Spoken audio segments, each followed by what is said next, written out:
Hello there, and welcome to another video tutorial with Wolřej Dynamics. And this time we're going to address XFOIL.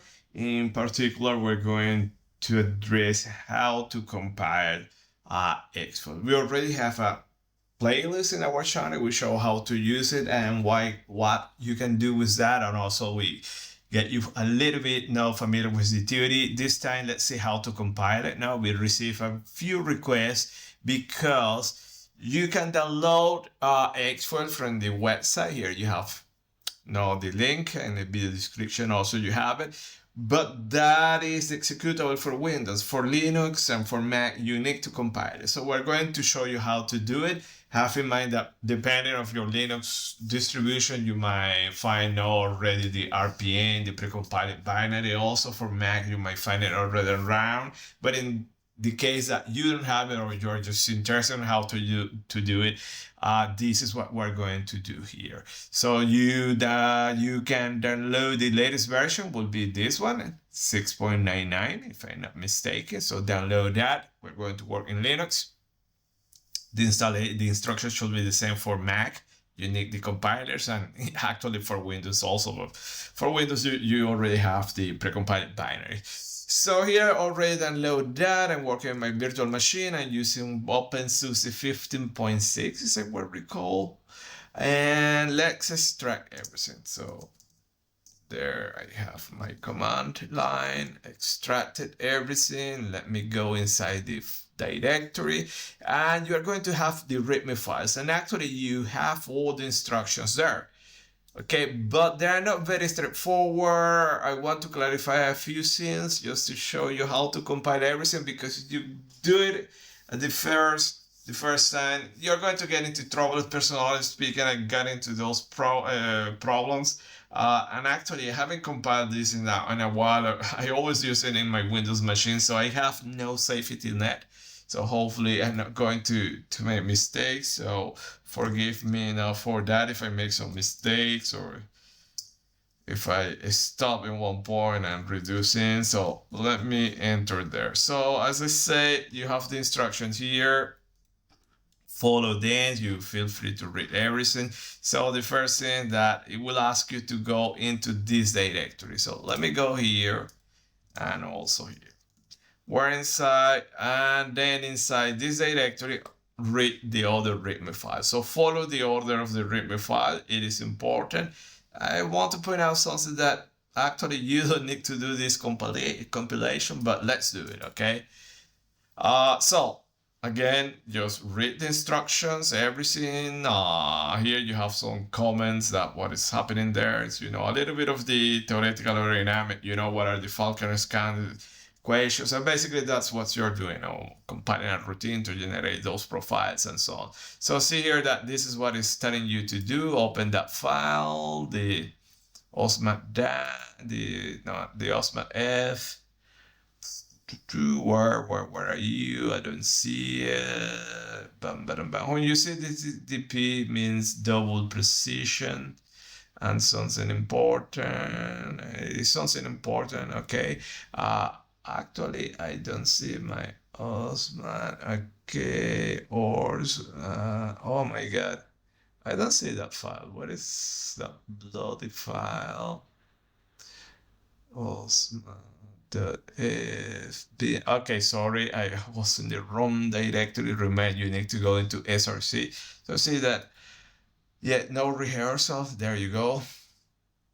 Was telling me about line 100, so just read there, just change the path, pwd, this is it, copy, go here, and add it here. You need this DP, as I mentioned, that is double precision, so you do that modification, it is exactly what is reading there. And then second one about line 75 have to be double precision. My advice, always compile in double precision. I don't see any reason why to compile any application in single precision. With today's computer, we have a lot of memory, but it is up to you. So I go here and see that here we have it native precision wise. So double precision is already, you don't have the comment. So everything is okay. Let's see what else we need to do. Okay, so you have an extra step. So, well, no, okay, being here, go back here, bin, you're going to have a make file. And here you have a DP. This means, again, double precision. We're interested in those files. So you see DP, always get those and put it here. Now, I did just copy and paste. Copy here, paste it here to have the double precision definition. Be very careful. In my computer in OpenSUSE, I'm using G-Fortran compiling. I don't have this one. You can install it if you want, but it's a little bit old, so it's better. I prefer G-Fortran, so put here G-Fortran. And this flag, does not correspond to the one in G-Fortran. So if you try to compile, let me see the instruction, it will give you an error. So let me erase this. Will be make Austrian, yeah. And see that does not recognize that. Actually, it does not recognize i4, okay, Intel Fortran compiler that you can use as well. I will erase that, or you can comment that. If I go like this, it's telling me that this doesn't exist. Proposing this, I don't recall that, but the best thing to do is manual, G-Fortran, and I want to look for that double precision flag. Already, so here, now I remember, it should be this one, but you can keep reading, bam, bam, bam, bam, bam. Here you have set the real, blah, blah, blah. Okay, so this is the one I want. Okay, with the Fortran. Put it there and quit and make Austrian. And there you go. We compile it. This is small routine. Then you have the other step. So follow all these steps, okay? So there you go. You go back one directory and you have another step here. Follow this step. And there you go. It worked. It created the file. You should have that file somewhere there. So let me go that. And there you go. This is the one, as I say, DP double precision. And what I said previously, that you need to compile it because already you have it here. So when you start the XFOIL, you are going to have this one. So then you will need to rename it to osma.dat, or you can change the make files later. You're going to see, but yeah, you already have it there. But in any case, doesn't take any time. Feel free to read the file now to see what is happening. So at this point, we're done with this directory. So let's keep reading here. Then step 2, plotlet. So the plot will mean that something graphical, and probably here is something that have to be careful. Okay, I think, yeah, the only correction that I need to do to these instructions, it is here, if I will recall. ls, so make file, enter here. As usual, we have a make file somewhere here, and look at that. This make file is going to point to this config make. Okay, and then here you have some other default preconfig. So look for the G-Fortran DP, and this is the one that you do a copy, and you paste it here. Okay, as you see, you have your double precision. You're using G-Fortran, GCC, and pretty much that's it. So the issue here is that you need to change this name. Okay, so let's do it here. Instead of using this, use this one. Okay, this is the one because later it's pointing to that one. I don't recall if it will save it with this extension or no. But in any case, if it saves this library with this name, just erase it and put it like this, and that's all done. Let me do it like this to see if we get it right. Okay, and yeah, we modified that, and let's do that. You need to add this part. It will give you an error. Actually, you start to see here now the issue that kind of is forcing to save it with that name. Put it there. Let's see if it is .a. Okay, you have with the right name. Let me put it like the original one.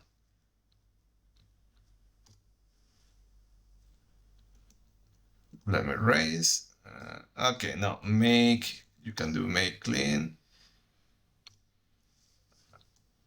Nothing to do with that. You type make, and you see that now here it is saving .a. So see, this is the issue you need to. So yeah, better put it like this, or leave it like that. Okay, and you can rename it here. Now you do cp lib.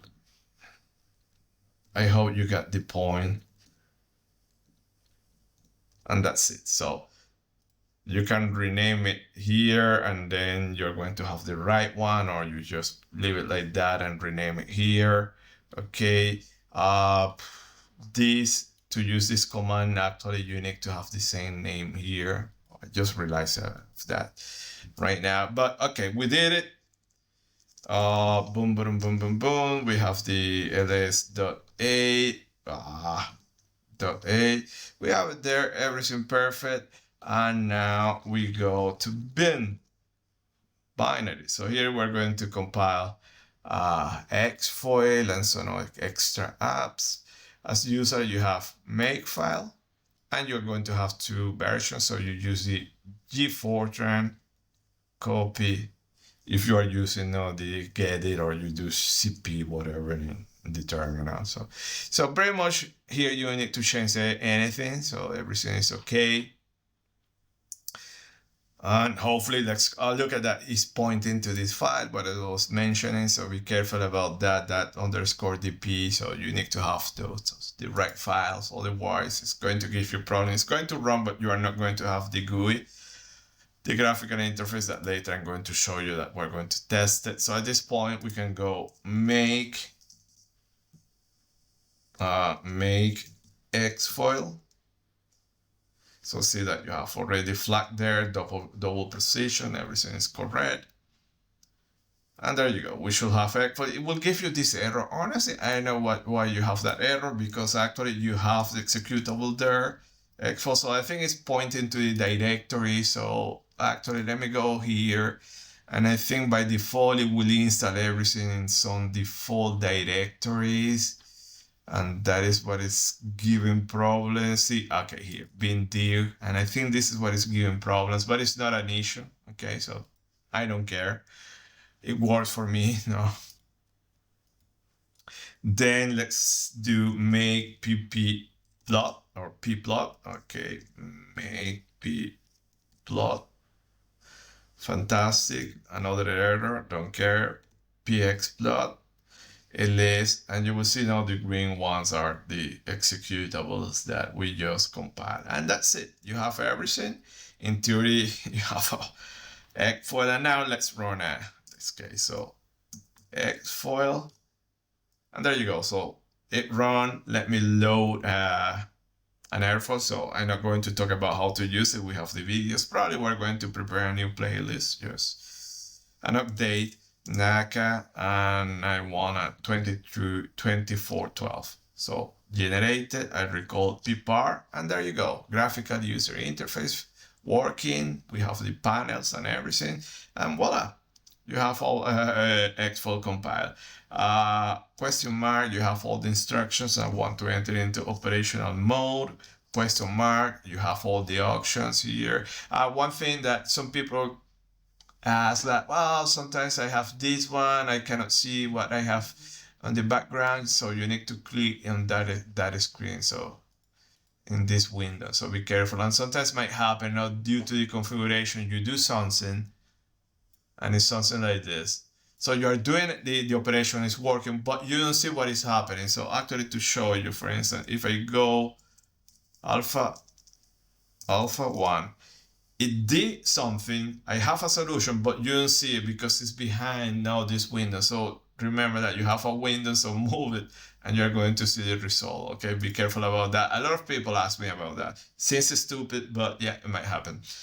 Okay, yes, we have a solution. Let me go into viscous mode, Reynolds number 1,000,000 or 100,000, whatever. Alpha, let me go angle of attack 10, and yeah, perfect. And remember, might happen that you put it like this, and if I put here alpha minus 2, it did something. Actually didn't do anything.